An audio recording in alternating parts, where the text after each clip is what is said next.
them what they've been longing for. GNU, you know who constitute GNU, and those who constitute GNU controls what? They control the media. And that's why the narrative that GNU is doing well and all of that, but it's not doing well.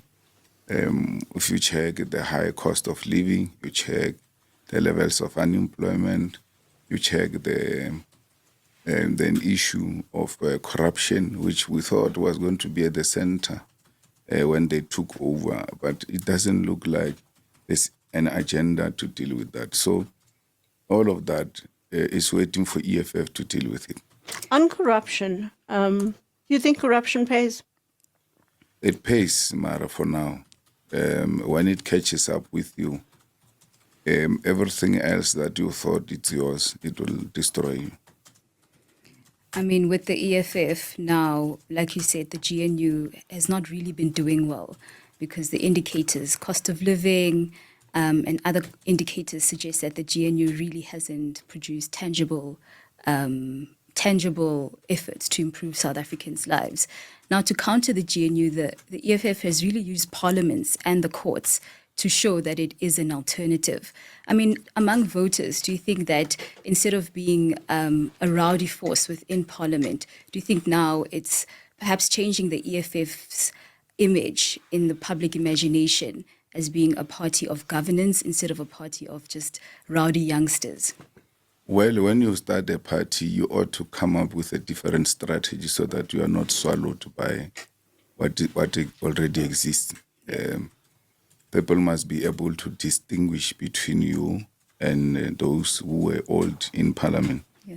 The EFF, if it had not taken the post I took, it will be one of those parties dressed in suits and ties. When you speak, you'll just speak like, and they've not written down there. The thing is, it's an ANC member. Mm-hmm. Because what distinguishes DA is the color of their skin. Mm-hmm. So we were just going to be another ANC. But even when we were causing trouble in Parliament, we were making very substantive inputs, qualitative inputs guided by superior logic, and many of them could not actually accept that these are issues that are coming from the EFF. Mm. The EFF, COPE was a necessary irritation, which stole a percentage of the vote from the ANC. The EFF was a necessary irritation, and like you said, it needed to be a disrupting force to separate itself from the ANC. Firstly, do you see MK as a credible opposition? And secondly, why is the EFF a credible opposition, leftist opposition? Well, it is not a credible alternative because of how they carry themselves in Parliament. Mm. If you listen to the quality of their inputs and look at how they conduct their affairs, you don't want the government of South Africa to fall in the hands of such people. Mm. You need people who are going to put serious issues on the table that will meaningfully change the lives of our people. I mean, there's one thing that many of you have not observed there. MK doesn't speak bad about DA. Ramaphosa's ANC, we can't work with Ramaphosa's ANC. But they've never said they can't work with the DA or the Freedom Front, anything that represents extreme right wing. Mm.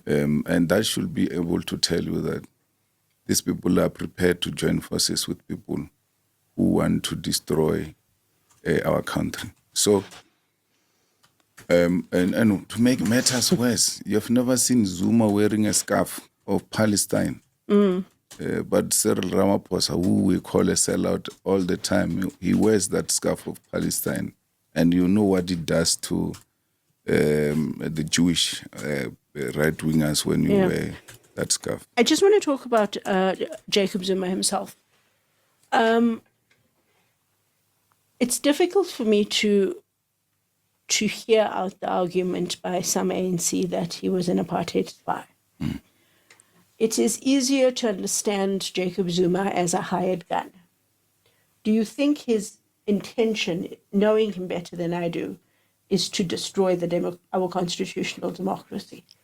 Well, no, I don't think, even if he wanted to, he doesn't have the capacity to do that. Yeah. Calling a person a spy is what they do with ease, without facts. And if you're to put a commission of inquiry and say, prove those allegations, they won't prove it. So Zuma did what he did because he didn't want to let go of power. And he decided, look, I'm going to create this family stokvel that will keep me relevant, and I'll be able to use it to advance individual family interest.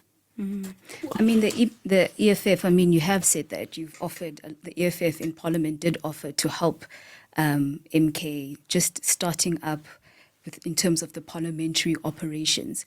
I mean, MK's caucus really has, I would say, rich institutional memory. I mean, they have CEOs, former CEOs of SOEs, a former judge president. Do you think they haven't been able to utilize this properly, or do you think it's all just a part of the plan, like you say, that they're just not